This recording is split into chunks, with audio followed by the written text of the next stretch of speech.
Hey there folks, the #1 YHWH Nailgun fan from the Infinite Jukebox here with another album review, and today I wanted to talk about the new YHWH Nailgun record, 45 Pounds. With singles going back all the way to the beginning of the current decade, YHWH Nailgun are likely not strangers to any listeners out there who are particularly passionate about music that cannot really be accurately described in any particular way. I mean, call this band industrial, punk, noise rock, experimental, electronic, etc., etc., any other honestly useless descriptor. Since day one, YHWH Nailgun have been a wholly unique beast. No other band really sounding like them, past or present in my personal experience, despite them obviously having their influences. And now, after a couple of strong EPs that seemingly promised the best from a band that couldn't really be compared to anything else at the time, and still can't at the current moment, 45 Pounds acts as the debut album that manages to outdo all of their shorter previous works, as well as continue to cement them as one of the most esoteric and singular bands active today, and it also so happens to be one of, if not my absolute, favorite records of 2025 so far. Listen, 45 Pounds is raw energy incarnate. Every single second of this record just feels like a fireball being blasted into the listener's ear, and fittingly, the whole thing feels like an extended breakdown of a million different ideas at once, which is one of the biggest charms of this record, frankly, but I'll get to that later, because that passion at its core throughout this record comes from the band members themselves. There are a bunch of brilliant ideas that are executed wonderfully throughout the entirety of 45 Pounds, but at its heart, this is a record made by 4 musicians who have a passion for making music, and that passion really does show throughout the entire record, with the biggest highlight of 45 Pounds being, in my eyes, arguably, maybe, drummer Sam Pickard, who brings to the table what I can only describe as one of the most intense and just outright insane performances I've heard from any percussionist this side of whatever the hell this is in quite some time. Pickard's often locked-in performance brings a lot of funk and swing to the table, despite that being kind of a more nuanced quality of the record, and that energy is not only essential to this record, but desperately needed, because there is no bassist or secondary rhythm instrument on display here. It is up to Pickard to play that role and bring that weight, bring that density to 45 Pounds, and honestly, at the end of the day, it is absolutely there, and the drum work on here is, in turn, one of, if not my absolute favorite quality of the record, but that isn't even mentioning how regularly the drums come with consistent fills and these bizarre time signature choices that constantly keep the listener not knowing what to expect, constantly keeping you on your toes, and it makes for one of the most, again, intense, fascinating percussion performances that I've heard in a while, and certainly defines the album in a lot of ways, really showcasing the more abstract nature of the record while also simultaneously putting a spotlight on the raw passion that's being put on display here. Meanwhile, you have someone like Sergei Rosenstock, whose guitar work provides this post-punk sort of backing that kind of gives everything a bit of a sharper feel despite being a very subtle quality of the record, and Jack Tobias's work behind the synths and various other electronic instruments and presences throughout the record allows him to take somewhat of a lead role up here, and he takes up that lead role instrumentally very well. And I say that because at the end of the day, 45 Pounds is in a lot of ways kind of defined by its synthesizers and other more electronic-oriented elements, even if it really isn't a truly electronic album from start to finish, through and through in full, because whether you look at the cold industrial feel of the electronics on a track like Ultra Shade, Beat My Blood Dog Down, or the cleaner and more atmospheric shimmering synths on tracks like the album opener Penetrator, 45 Pounds is built on synthesizers and other layers of electronic music elements that give it a more full feeling, and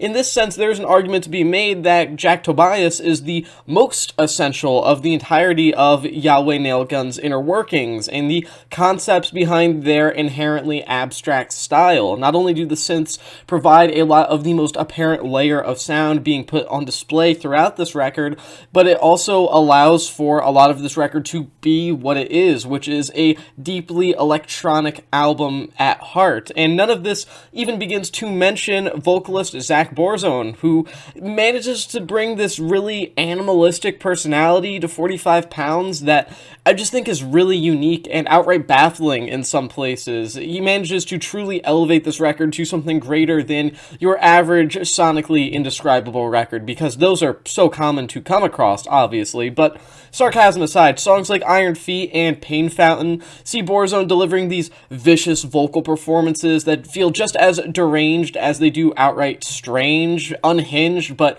at the same time, you can't even be baffled by how demented his vocals sometimes sound, because he makes such strange choices in vocalization and lyrics sometimes. Certainly not in a bad way whatsoever, though. And thanks to abstract lyrics like about tear pushers and how he's got the fear in him, it just makes the entire album feel like a surreal and strange experience that can't really be depicted by comparing it to anything else or even to a particular feeling. I mean, musically, the entirety of 45 Pounds feels a bit ritualistic in nature. You know, the pounding drums, the haunting synths, the sparse but at times grating, I mean that in a positive way, guitar, the fire and brimstone preacher-esque vocalizations about everything and nothing at the same time. It makes for a listening experience that feels just as much like the most holy/unholy ceremony, sermon, or cult indoctrination that you've ever been to,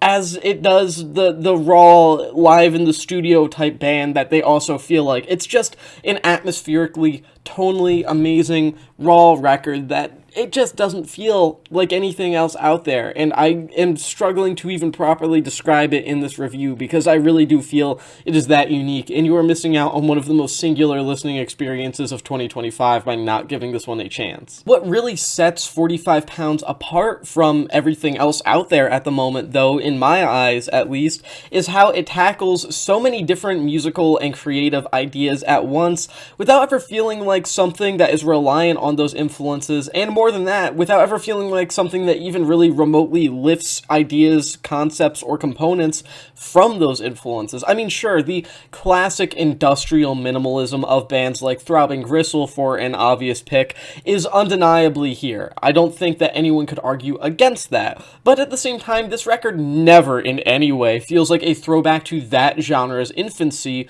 whatsoever. This is a fully modern album through and through, and I have seen frequent comparisons to some sort of dancey experimental artists from the classic era of that particular realm of music, bands like Liquid Liquid and ESG, for example, as well as comparisons to modern industrial rock and punk artists like Health and Model Actress, the latter of which I've seen plenty of comparisons towards. And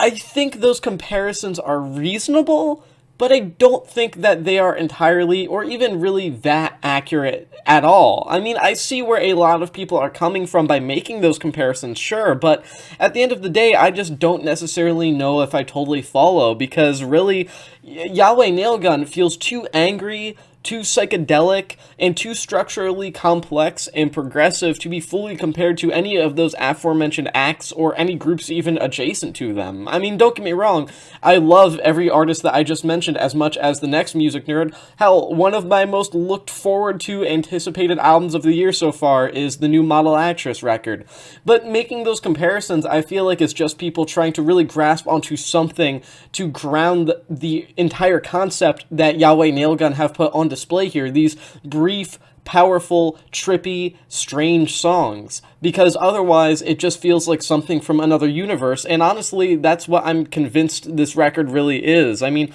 the surrealness of this album is essential to the listening experience, as are the consistently tight grooves, and even as YHWH Nailgun tackles all of these different ideas and tones and concepts, they never feel like they are,